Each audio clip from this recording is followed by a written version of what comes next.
Welcome to TYT. I'm your host, Anna Kasparian, and we have a gigantic, awesome show ahead for you, including an interview today with Jason Miles, who is the co-host of the This Is Revolution podcast. I wanted to have him come on because of his personal experiences dealing with various methods to help with the drug addiction epidemic that we're seeing in the country. He has worked in the area of harm reduction, and I think that perspective is incredibly invaluable. So we'll have him on the show in the first hour to discuss his personal experiences and his thoughts on what we can do as members of the left to help get the country out of the situation it's currently grappling with. The opioid epidemic, of course, continues.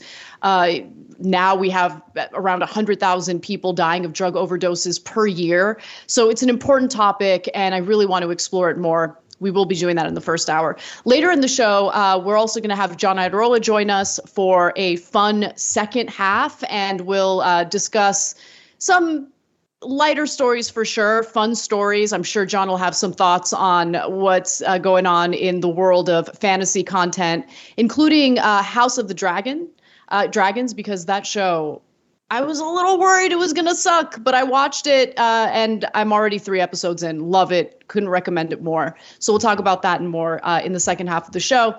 But before we get started, I wanted to encourage you guys to like and share the stream.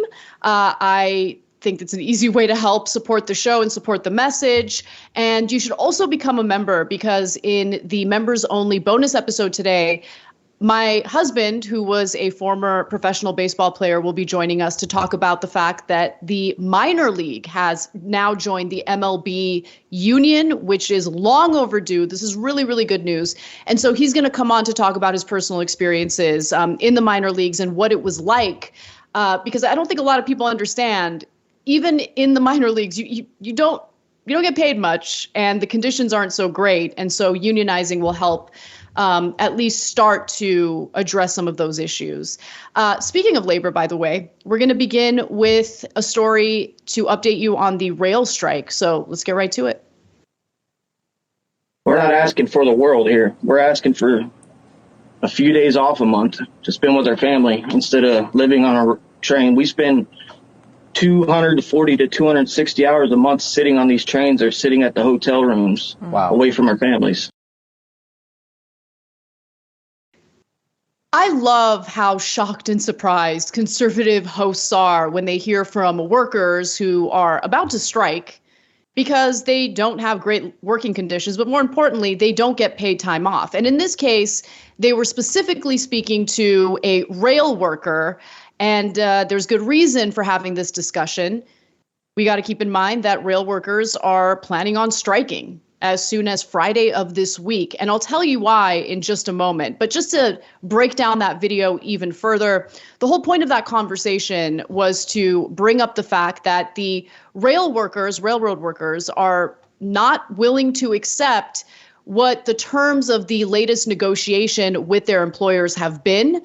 There are 12 major railroad companies that are about to lose workers to a strike later this week because they're unwilling to change the fact that they aren't giving these workers enough time off to deal with illnesses, family emergencies. I'm going to give you the details to all of that in just a moment, but I do think it's important to watch the rest of that Newsmax video. So let's take a look. David, we did reach out to the Association of American Railroads, and they say that workers get sick days and paid time off. Whoever told you we get our sick days is manipulating the data. We get paid time off that we earned the previous year before. Before the new policy came about, we were allowed to take 5 days off and 2 weekend days off a month. Now we could take virtually 1 day unpaid off a month. And then the only other time we could take off is our paid time that we had to earn the previous year. Yeah, that does seem ridiculous. They would never let airline pilots do that. Is that issue number one for members of the unions? 100% is number one. So here's an update on what's currently happening with the railroad workers, their employers, and where the current negotiations are at. As we've shared on the show before, railroad workers have been threatening to strike, And the White House actually intervened to prevent that strike from happening. And the reason why the Biden administration would want to intervene is because, of course, railroad workers striking would be a massive disruption to the economy. And that kind of disruption, especially so close to the midterms, would be a disaster for the Democrats since they're in charge right now. Now, as I mentioned, the railroad workers are potentially going to strike later this week unless Congress gets involved and basically prevents them from doing it. But before I give you the details to that, let me give you the details on the terms of the negotiation that the railroad workers have rejected. So the negotiations did lead to a proposed pay increase, which is pretty significant, right? Now, that's not enough, though, because these are individuals who are working incredibly long hours. Oftentimes, they don't see their own family members for weeks and weeks and weeks. And so they want to be able to spend more time with their families, which is understandable. They want time off in case they are sick. And unfortunately, right now, they only get 1 day in some of these railroad companies, right? The workers get maybe 1 day off per week for, let's say, an emergency or an illness. And clearly that's not enough, right? And so if the strike happens, as I mentioned, it could have major ramifications for the economy. The Biden administration has been pretty aggressive in trying to do something about inflation. And as recent reports indicate, inflation is still very much a problem. I think that there are multiple factors that are leading to inflation in different sectors of the economy. We've talked about that before. But I do want to mention that if a negotiation has not been reached by Friday, they will strike. After that, those unions can legally strike, a move that could drive transportation costs higher, stall commutes, and gum up shipments of coal, chemicals, cars, and grain, and cost $2 billion a day by one estimate. Okay, so again, those are the ramifications for the economy, which this is where workers' power really lies, when they're able to bring companies to their knees by doing a strike like this. Now, how much will this have a toll on the economy? Well, depending on how you want to measure it, the railroads at some point touch between about a third to about 45% of all freight in the U.S. at some point or another. Okay, so let's pause for a second. That's a quote from Jason Miller, who's a professor over at Michigan State University. If you know that the nation's economy literally relies on these workers, there are as many as 100,000 rail workers involved here, right? Just give them more time off. They're not, as far as I understand it, by the way, they're not even asking for more paid time off per month to deal with family emergencies or sicknesses. They just want more unpaid time off, meaning workers have been retaliated against if they need to take more time off, unpaid, which is crazy.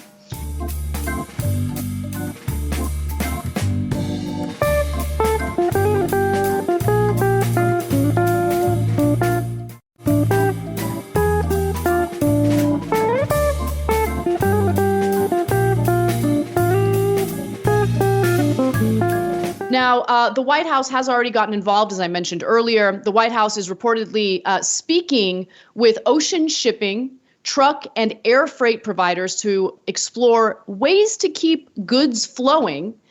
But filling a railroad network-sized gap in the economy could be a tough task. And this is where the $2 billion number comes in. It could cost as much as $2 billion a day just to do that. And that's according to the Association of American Railroads.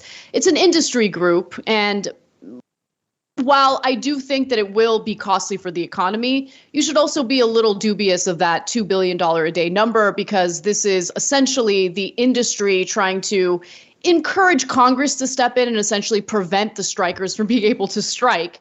And there is precedent for that. Now, the association estimated that it would take 467,000 long-haul trucks daily to haul what the railroads do. There simply aren't enough trucks or truck drivers to handle that volume, it said in the report. And that I do believe. As we know, there was already an issue with a shortage of truck drivers. And so the idea that truckers can fill that gap left behind by striking railroad workers is insane. And I would probably venture to say that some of the truckers probably wouldn't want to, go go against the striking workers and fill the so-called gaps. Now, again, that responsibility to fill the gaps would fall on the truckers. Now, why haven't the railroad companies been able to reach this deal? Again, the main issue was leave, and they've already agreed on the percentage increase in pay. So in July, President Joe Biden intervened to avert a strike, naming a panel of arbitrators to mediate the contract disputes. The panel last month issued a 124-page report recommending a 24% pay increase, sounds pretty good, and bonuses through 2024, along with back pay through much of 2020. Now, that satisfied the railroads and has tentatively been good enough for 10 out of the 12 labor unions. But the two labor unions that have decided, no, we're going to reject this, are specifically calling on more time off. Okay, so the remaining holdouts, the Brother of Locomotive Engineers and Trainmen and the International Association of Steel, Metal, Air, Rail, and Transportation Workers, account for well above half the rail labor force. They say they want any agreement to address what they say are strict attendance, sick, and time off policies. That's all it takes at this point. So basically, 3 out of the 12 unions representing these workers have already voted in favor of doing this strike by the end of the week. Again, the only thing that the employers need to do is agree to provide more time off for these workers so they can deal with life, something that we all have to deal with, right? So I think it's totally reasonable. And so I should note that the two remaining holdouts when it comes to the negotiations so far were the Brotherhood of Locomotive Engineers and Trainmen and the International Association of Sheet Metal, Air, Rail, and Transportation Workers. They account for well above half of the rail labor force. They say they want any agreement to address what they say are strict attendance, sick, and time off policies. And again, incredibly reasonable. And instead of just providing this one final demand to the workers, who, by the way, without those workers, economy goes to crap. Without those workers, no revenue, okay, for the employers here. All they need to do is the bare minimum. They've already agreed to the pay increase of 24%. They've already agreed to back pay. Just give them the time off that they need. And instead of doing that so far, by the way, we're hearing that they're hoping that Congress will intervene and essentially prevent these workers from striking. They're trying to force congressional intervention. Analysts over at JP Morgan are telling investors, now's a great time to invest in railroad companies because there's no way Congress won't intervene. And it gives you a sense of what Congress is really meant for in neoliberal politics. In neoliberalism, the government isn't there to protect you, the worker. The government is there to protect corporate interests. And that's what we see play out over and over again. And while the Biden administration really wants to position itself as, a pro-labor administration, and to be sure, to be fair, Biden and his NLRB have certainly been better than administrations in recent decades, which isn't saying much. It's a low bar. I would have liked to see the Biden administration actually apply the pressure to the railroad companies to ensure that these workers get the time off that they need. Okay, that's what's important to do here. And as I mentioned earlier, there is precedent for Congress stepping in. So the June 1992 railroad strike lasted for 2 days before Congress passed a bill banning strikes and lockouts. That was signed by George H.W. Bush at the time. And then you have lawmakers who have used the Railway Labor Act of 1926 to intervene at least 11 times since 1963. So again, it's not unprecedented for Congress to get involved, but I would really like to see Democrats put their money where their mouth is. They love to campaign on supporting the workers and doing right by them. How about you actually put those words into action, and instead of intervening to prevent the strike from happening, you apply pressure to the employers to agree to this one final thing, which I know this is like the billionth time I've said it, is incredibly reasonable. All right, we got to take a break. When we come back, we're going to have an excellent interview. I'm really looking forward to it. Jason Miles, co-host of the This Is Revolution podcast, will be joining us to talk about the opioid epidemic and what we can do in terms of harm production, how we can rethink, battling this devastating problem that we're seeing all across the country. Don't miss it. We'll be right back.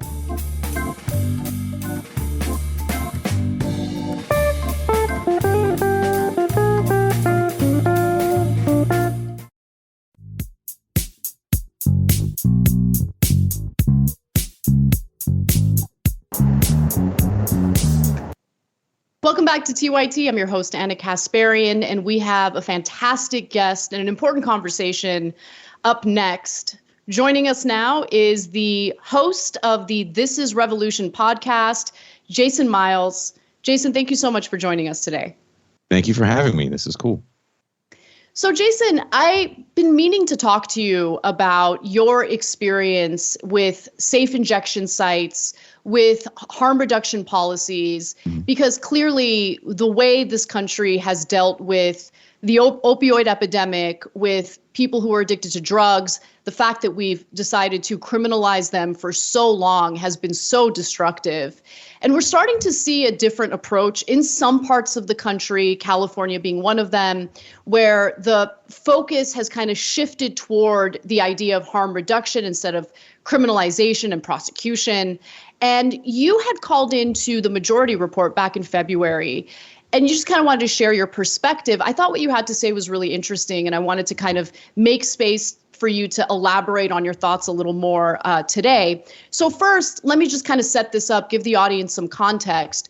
What have your experiences been in this space, in this area, dealing with drug addiction? I myself have never touched drugs or drank, but drug addiction is pretty deep in my family as far as growing up with an addict. And I've faced homelessness. I actually was homeless for a while. And then kind of the only thing that saved me from it was recently moving down here to Mexico, where I live now. It was the only place I could afford. And I lived and worked with the unhoused for quite some time in what would be known as a wet facility, or a facility where people actually can use drugs. Mm-hmm. You're not going to lose your housing for drug use.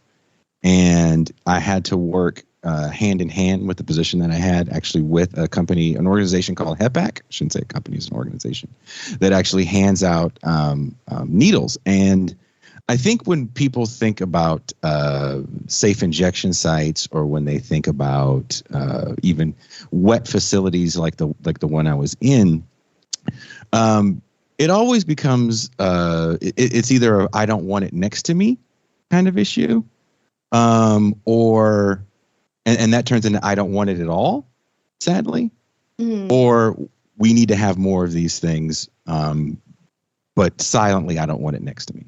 Because one of the things is, and I can give Oakland as a perfect example, East Oakland. If you're familiar with the Oakland Raiders, who are now in Las Vegas, and the Golden State Warriors, who are now in San Francisco, they vacated a very large facility that now only the Oakland A's have. And you probably have seen, I know you guys do a sports show, the attendance is extremely low. Sometimes there's less people there that are there for a high school football game. And a lot of that has to do with the deterioration that happened around that area, especially when those teams left, and the little bits of business that were there left as well. So there were hotels there because it's actually right next to the airport. It's kind of a perfect location for a sports team. You have freeway access, literally exits right into the parking lot. You have public transportation access. We have a subway system in the Bay Area called BART, Bay Area Rapid Transit, that lets you off right at the stadium. But we had a Walmart leave, and I don't know too many people that know what it's like when a Walmart actually vacates an area. It actually leaves a really large hole, and there's been a fight around who's going to use that building between the county and the city.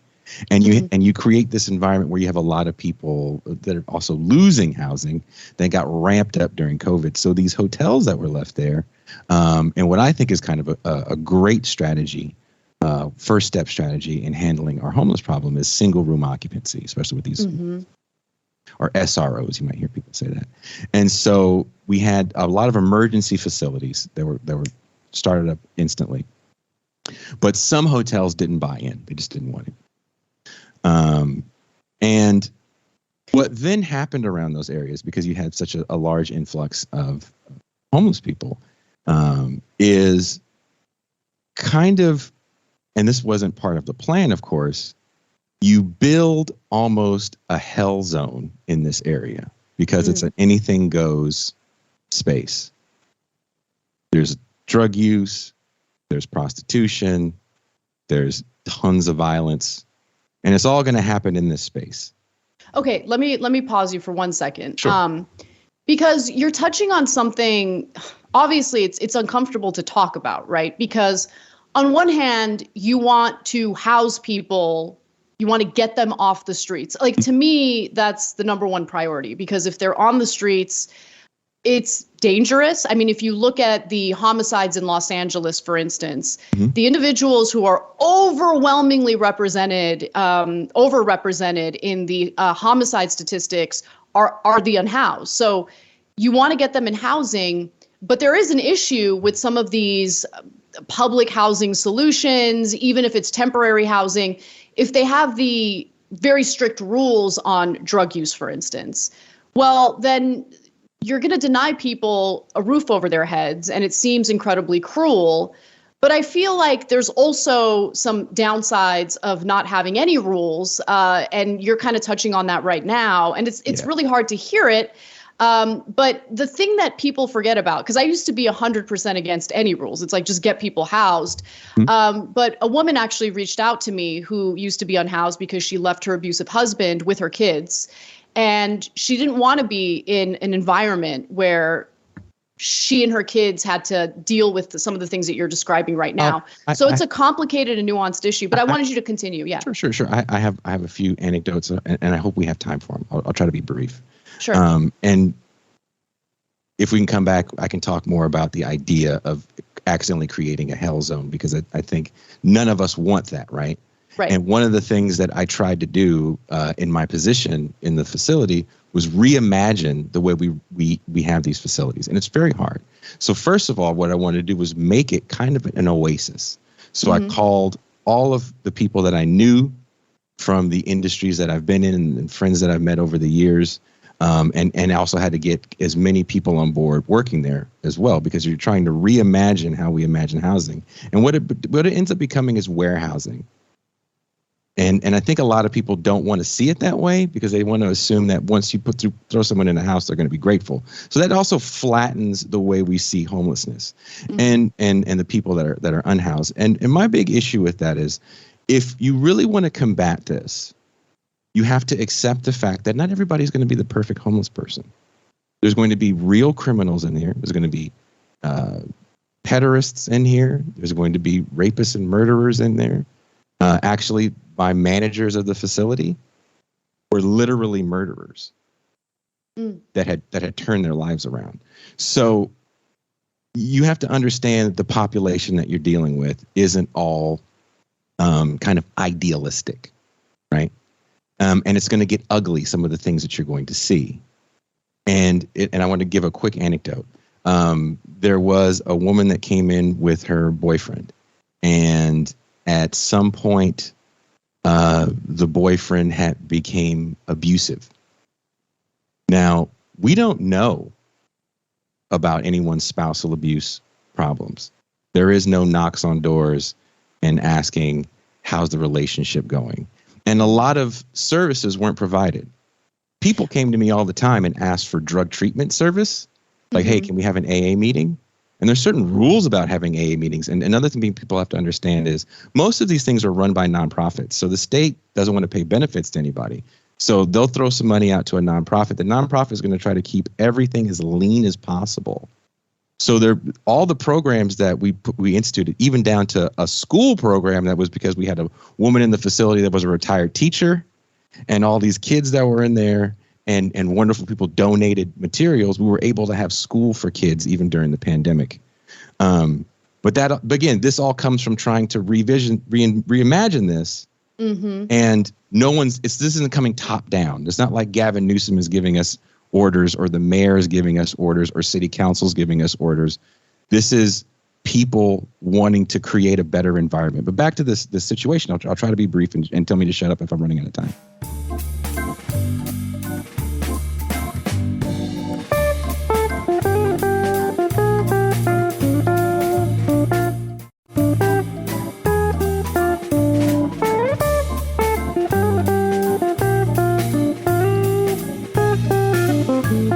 So she has issues with this abusive boyfriend, and he hits her, and we get a call. Hey, you guys got to come over here, Jay. This woman just got hit. Before the call came, we were stopping another guy from fighting another cat. It happens, right? There's one washing machine between 400 people. There's going to be some fights, right? So run over. Talk to the guy, talk to the woman. She's upset, obviously. I have to take the man out of the facility. I said, hey, man, you got to go. He says, are you going to call the cops? I said, are you going to leave? He goes, yes. He leaves, right?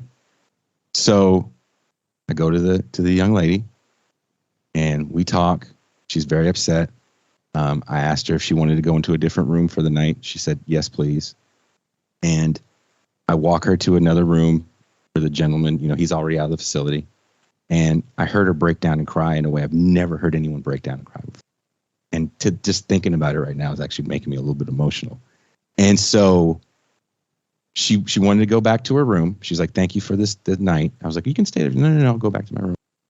And unbeknownst to us, because hotels are not really set up for surveillance like you would think, it's more for surveillance of a parking lot. It's not for rooms, right? It's where privacy comes into play. He was sneaking through a fence, and he kept sneaking back in. And we had to open doors for people, right? Mm-hmm. They didn't have their own key. And opening the door, I saw him in there. And I took her aside privately, and I was like, hey, is he back? And she lied to me. She goes, no, not at all. Why would you think that? I was like, because I opened the door for you and I saw him. But she had asked me to open the door. That was her way of trying to warn me without warning me, right? So he didn't. Eventually, he had attacked her again, and eventually we had to call the police. Okay. All right. So let me ask you. I have so many questions for you. Okay. So I think the point you made about the lack of government involvement is a really important one, because I see the same problem when it comes to building housing, mm-hmm. right? Where I would much rather have the government be in charge of building the housing, meaning the government hires government workers, pays them really well, gives them benefits. Yeah. And instead of hiring a third party, instead of hiring a private contractor to build housing so they can pad their pockets by inflating the cost of the building materials or whatever, I just think it would be much better to have the government facilitate all of that. What I'm noticing, just based on the anecdote you're sharing and your personal experiences, is that you have a community coming together trying to do their best. You have a nonprofit organization trying to do its best. But we're talking about people who have all sorts of, problems, issues, whatever you want to call it. They need help. It goes beyond just putting a roof over their head, right? It could be a drug addiction. It could be a domestic violence issue. Mm-hmm. Was there anyone within, your team working there who had some expertise on these issues, or was it just ordinary people coming together doing their best? I'll be honest. No one wants that job. So you're dealing with people that some people stay. There's maybe, from when I was there, I left because of a COVID outbreak, and it was the second one.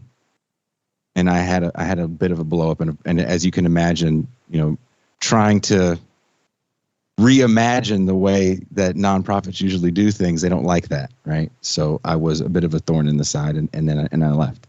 And there's only about maybe 3 people that are still there from when I was there. And then that extra facility actually went back to being a private hotel. And some people moved throughout the company to continue to help people get housing. And because that's our main goal, right? The main goal of this organization actually was to put people into permanent housing. But the problem was that we were just kind of in a warehousing facility where we couldn't speak to the issues that we were dealing with, especially when it came to violence, because the county didn't want to hear about it, and the nonprofit couldn't have the county hearing about it because that would be detrimental to the program. And the reason why I bring this up, and I want to say this on air, is because not to shut these things down. We have to understand that these are the problems that are going to happen. If we want to reimagine what criminal justice looks like, I look at a person like Chesa Boudin, who I got to know kind of peripherally working with Shahid Buttar in San Francisco, trying to reimagine the justice system, reimagine the district attorney's office, and not incarcerate quality of life crimes that leads people down this path. I'll try to be as brief. Again, I know we have a short time. One of my coworkers, we had got a new guy that was one of these dudes that had committed a major felony, but he was totally reformed and was working in the nonprofit sector. And this was like he had 2 jobs in the nonprofit sector. And part of our job was to hand out food to people at lunch and dinner time, right? So we're doing our food handout. And there was a unit where there was 2 women that had 3 children between the 2 of them in it. And one day, and their mom was there as well. One of their moms was there in the facility. So it was kind of a generational hangout in one of the rooms as we're handing out dinner. And the guy I'm working with looks and sees what will be the grandma. And it's like, "Hey, girl," and just talks to her real casually. And he looks at me, and goes, "I got to talk to you." And we go into our lobby, the communal lobby where everybody can come talk to us. And he goes, "The daughter, I knew when she was 3. And when I was doing dope and committing robberies, I was doing it with her mom and her father. And she was in the car with us. That girl had no chance. She had 2 children that were in the facility. She had more children out in the world. One was a 12-year-old that had stopped going to school at 2nd grade. And one was 6. We're teaching both how to read at around the same time with the schooling. And when you understand that's not everybody is on the same. What's the word I'm looking for? Yeah, I mean, there's definitely no one. Right, exactly. I mean, it's not an even playing field for everyone from the beginning, right? It's infuriating. It was infuriating for me because before I knew that, I would have to deal with her and deal with and I didn't mind dealing with the kids to a certain extent. I'm a dad of 4, but it would make me mad at the way she dealt with things. But finding out the story, the backstory, it's a reminder. And what I always say is if homelessness doesn't frustrate you, you're not close enough to it. But you should always be walking a frustrating line of, man, I hate this, but you have to have a certain level of understanding because a lot of times we otherize people. Once you're homeless, once you're mentally ill, then you're other. Yeah, no, I think you're right about that. So final question for you. From your experiences, obviously you noticed that there were some flaws, right? So if you had all the resources and you could create a supportive system that's actually way better, it's reimagined, it's kind, humane, it does more than just put a roof over people's heads. I mean, housing's important, but clearly the homelessness issue it's so much more nuanced than that because people come from so many different stories, so many different issues, whether it be an abusive relationship or drug addiction. So what would you want to see in an ideal program or system to give folks the help they need to get their lives back on track? First and foremost, I want it to be somewhere where people felt comfortable in the sense of they weren't on the cusp of constantly losing something for not following a certain rule or having the right paperwork. Number 2, I'd want not just counselors in the facility, but the counselors also have outreach help as well because we don't want to burn people out constantly. I would want there to be some sort of communal staff in the sense of people can learn how to cook, not just for themselves, but for everybody. So we do things communally. Education, that's also communal. One of the greatest things that we did was when we got to have the school, it wasn't we brought outside teachers. It was that people that taught that had lost their home for whatever reason got to teach again. And there was something about that vibe that whenever that people would see, because I always did these things in the space where people could see. When we hit the personal training, the physical therapy, people had injuries for 20 years and they couldn't move arms and legs, and they were finally able to get range of motion again. And, even the yoga was kind of one of those things where like, I never thought I'd be doing yoga. So can we create a place that's kind of like a resort and change the way we view this, instead of looking at it as warehousing a problem of ne'er-do-wells? If you want drug counseling, here it is for you. But definitely we have needles for you if you need, and sharps. You know what the biggest problem we had? We lost so many janitors for. There was no place for people to throw away needles. And we had a lot of people had HIV and hepatitis.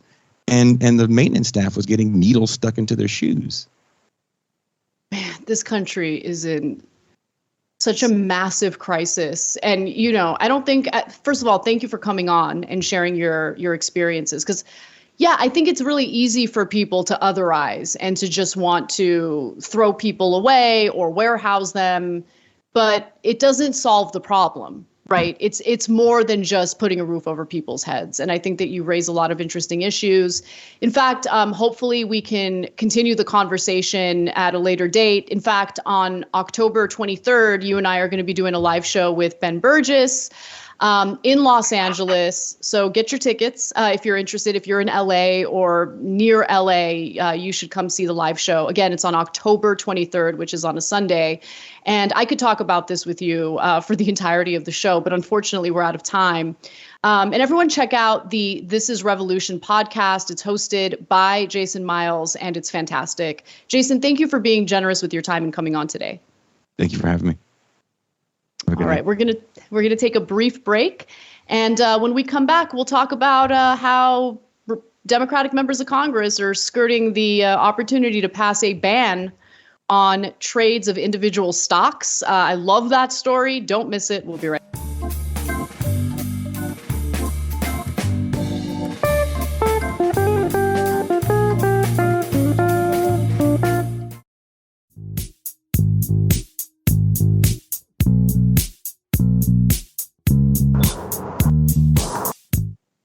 I love hearing from our members. Trista wrote in from our member section to say that she loves live interviews on the show. So I promise that we'll do more of it, especially these topical issues that have such a huge impact on communities.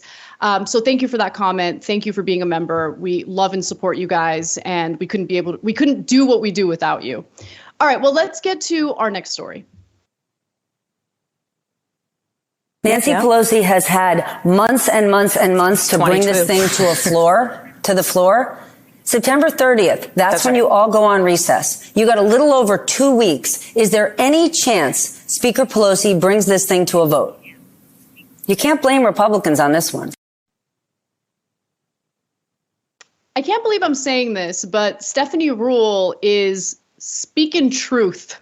And that was a conversation specifically about legislation that is meant to ban members of Congress from trading individual stocks. And this is an issue that is near and dear to my heart, because while we certainly do talk a lot about how money in politics corrupts our politicians and makes them even more disconnected from the constituents they were elected to serve, the issue with them also profiting off of the very companies that they should be regulating is a huge issue that we need to address. And there's been a lot of backlash toward reports that members of Congress have been trading individual stocks that they have been weighing in on legislatively. So there are conflicts of interest there. And I also think that there is some insider trading going on. So there's been backlash in regard to that as well. Now, Stephanie Ruhle was speaking to a Democratic representative, a congresswoman by the name of Abigail Spanberger.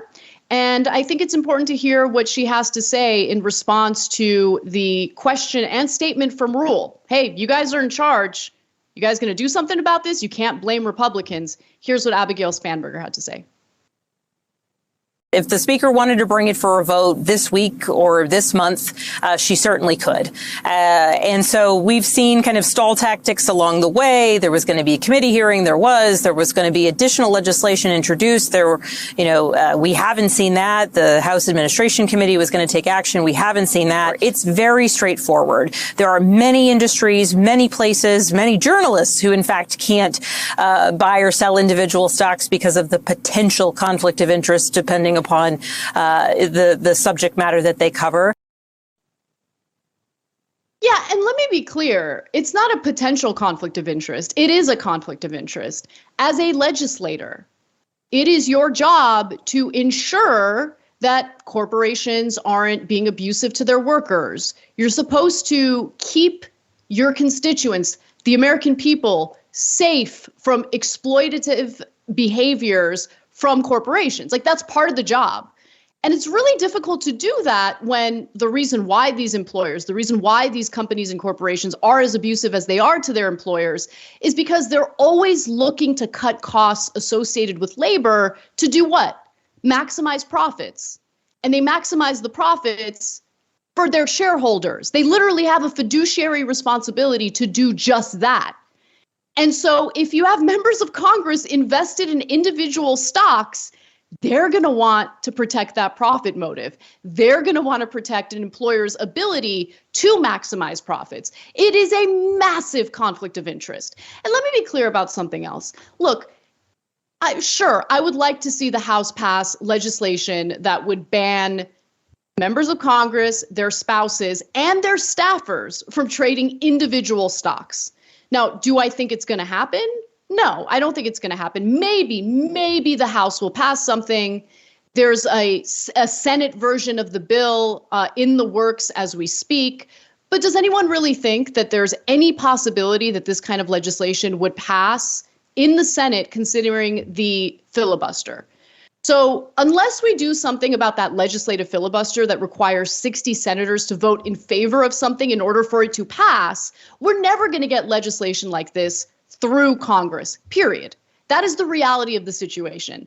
So when you see Democratic politicians boast about how they're introducing this legislation, it's really important to understand that it's really nothing more than a little PR stunt. Because you got to focus on the first order of business. And the first order of business is, okay, what are the obstacles in the way when it comes to attempting to pass this legislation? So I want to go to Nancy Pelosi now, because if you can recall, Nancy Pelosi, in the very beginning of this whole debate, was very dismissive of the idea that members of Congress should be banned from trading individual stocks. In fact, she was asked about it during a press conference, and here's how she handled it. Insider just completed a 5-month investigation finding that 49 members of Congress and 182 senior congressional staffers have violated the Stock Act, the insider trading law. I'm wondering if you have any reaction to that. And secondly, should members of Congress and their spouses be banned from trading individual stocks while serving in Congress? No, I don't know to this second one. We have a responsibility to report in the stock. On the stock, but I'm not familiar with that 5-month review, but if people aren't reporting, they should be. Because this is a free market and we're a free market economy. They should be able to participate in that. Yeah, we're a free market economy, so we should be able to participate in massive conflicts of interest by personally investing in individual stocks. That would, of course, corrupt us and lead us to pursue our own personal financial, priorities over the best interests of the people who elected us into office. So, that was an abysmal, terrible response. But then she changed, right? All of a sudden, her rhetoric softened when it came to this issue. And she said that she was far more open to the idea of passing such legislation in the House, although that legislation hasn't been introduced, it hasn't been debated, it hasn't been voted on. What gives? Well, Pelosi was asked about that today, and here's what she had to say about it. Just because somebody introduces a bill doesn't mean it becomes the law of the land. There's been discussion about it, and just recently this morning, actually, the committee we've been going back and forth, and they were refining things and talking to members about what they think will work. And we believe we have a product that we can bring to the floor this month. Okay, so a lot of excuses there, but her rhetoric has softened on the issue. And I would, this is my opinion, I would venture to say that the reason why her rhetoric has softened is because A, she got a lot of backlash after she said, it's the free market, we should be able to participate. And B, she knows that this is not ever going to pass unless something happens with the legislative filibuster in the Senate. Now, as I mentioned earlier, the Senate is working on its own version of this legislation, which is unlikely to pass because there's no way 60 senators would vote in favor of it. But to further prove my point that Nancy Pelosi isn't really serious about wanting to pass this kind of legislation, she called on Representative Lofgren, of course, another Democrat, to essentially reconcile the Senate version of the bill and the House version of the bill. And if you look at the stock activity of Lofgren and her husband, conflicts of interest. Not the person that I would put in charge in making sure that, we reconcile both versions of the bill and get something passed. And it's because I don't think they're serious about getting anything passed. Now, I do want to get into an investigation, a good investigation actually, done by the New York Times on this issue. And I love this kind of data because it just shows you how corrupt Congress has become. And again, it goes beyond money in politics. It goes beyond campaign donors. You also have to focus on their own personal financial interests, right? So let's take a look at the first graphic here because they looked at stock trades between 2019 and 2021. And they found that from 2019 to 2021, 183 current senators or representatives reported a trade of a stock or another financial asset by themselves or an immediate family member, meaning their spouse or their dependent children, right? Or not dependent children, just their children who live with them. It doesn't even have to be someone they cite as a dependent. But if you break it down further, the New York Times found that more than half of those members of Congress sat on congressional committees that potentially gave them insight into the companies whose shares they reported buying or selling. And again, this is analysis by the New York Times. So that's 97, okay? Almost 100 current senators or representatives who have reported trades of individual stocks, either by themselves or members of their immediate family, that intersected with the work that they do in the committees that they serve. So going back to Abigail Spanberger and it might give the appearance of a conflict of interest. No, it is a conflict of interest. It's a massive conflict of interest. And I want to provide specific examples of that, okay? So over the 3-year period that the New York Times looked at, more than 3,700 trades reported by lawmakers from both parties posed potential conflicts between their public responsibilities and private finances. So let's go ahead and look at their trades. Let's look at their trades, okay? And by the way, this is a bipartisan issue, okay? This is not a let's attack Democrats, let's attack Republicans. It's a let's attack all of them because they're all doing it kind of situation, okay? So Representative Alan Lowenthal's wife disclosed that she had sold Boeing shares on March 5th of 2020, which was, conveniently one day before a House committee on which he sits released damaging findings on the company's handling of its 737 MAX jet, which was, of course, involved in 2 fatal crashes. Yeah. I don't know. Timing seems a little shady here. Could there be, number one, of course, conflict of interest, but also insider trading, which if we were accused of insider trading, we would be prosecuted. Okay, and it wouldn't be by a Senate ethics committee or a House ethics committee. It would be by, the Federal Trade Commission. They would be investigating to see if there was any insider trading happening. Even if you're a celebrity like Martha Stewart, you engage in insider trading, you will be prosecuted and you will spend time in prison. In this case, you have the leaders of this country, the people making decisions about critical legislation, potentially engaging in insider trading and just kind of getting away with it because they get cleared by ethics committees, not interested It's like the same thing that you see with police departments or specific cops who have been accused of excessive force getting investigated through an internal group of people, an internal investigation. I'm not interested in an internal investigation. I'm interested in a real investigation to see if there's criminality here, if there's insider trading going on. Let me continue. Dr. Deborah Malumid, the wife of Lowenthal, the Democratic lawmaker Alan Lowenthal, bought or sold Sunrun, which installs solar energy systems in homes, on 97 occasions during a years-long period. During that time, Sunrun shares experienced two rallies, one that began late in 2019 and extended into early 2020. Keep this timing in mind, it's important. And a second, much bigger one after a market-wide rout caused by the outbreak of the coronavirus pandemic in March. Okay. Now, in 2020, Lowenthal got real busy. Okay. Promoting what? Renewable energy. So in 2020, Lowenthal, a member of the House Committee on Natural Resources and the chairman of an energy-related subcommittee, was part of a bipartisan group that pushed for the inclusion of renewable energy companies in pandemic relief measures. Many of the protocols eventually passed last month as part of the Inflation Reduction Act. And guess what? That, of course, is going to mean, especially if you're invested in renewable energy companies like Sunrun, you're going to profit off of it because the government has just passed policies that prioritize renewables, including solar energy, wind, and in this case, companies that Lowenthal's wife had invested in. Now, in June of 2020, he also co-sponsored a bill to provide tax incentives for using renewable energy, but that never received a vote. Now, Sunrun shares began rallying about that time. By October, they had reached what at the time was a company high of $80 per share. They cost only $9 per share when Lowenthal's wife bought those shares earlier that year. So you can understand how much of a profit they made. But again, it's not just Democrats. Republicans are involved in this shady activity as well.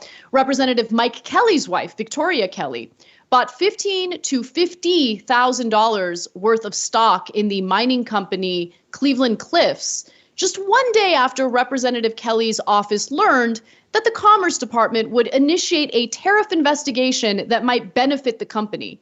Representative Kelly had lobbied Trump's administration officials for additional tariff protections, according to an ethics office report. Kelly's purchase was the only trade she made in an individual stock that year, records suggest. She took a nearly 300% profit when she sold 8 months later. No, I'm sure it's totally innocent. I'm sure there was nothing wrong with those stock trades. I'm sure it had nothing to do with insider information that obviously we're not privy to. I'm sure it had nothing to do with the fact that, we're talking about an individual who gets to weigh in on policies that have impacts on the companies that he's invested in, his wife is invested in. So look, it's a necessity. It's incredibly important to pass this legislation, but we also need to be real about whether it's going to pass, how it would pass, and any Democrat who purports to be in favor of passing this legislation, but fails to address the very real problem of that legislative filibuster in the Senate is full of it. Again, it's nothing more than personal marketing for their campaign purposes and nothing more. I would like to see an actual fight to get that corruption out of Congress. And so far, haven't seen much of that. All right, we got to take a break. When we come back, John Iadarola will be joining us to cover stories that I missed in the first hour because we ran out of time. So we'll be back with conservatives losing their minds over what Lindsey Graham did yesterday in proposing a federal abortion ban. We'll be right back.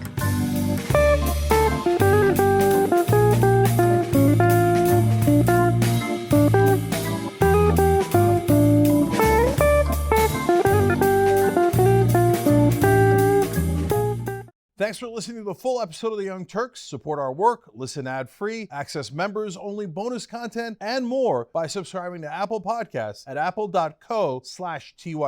I'm your host, Cenk Uygur, and I'll see you soon.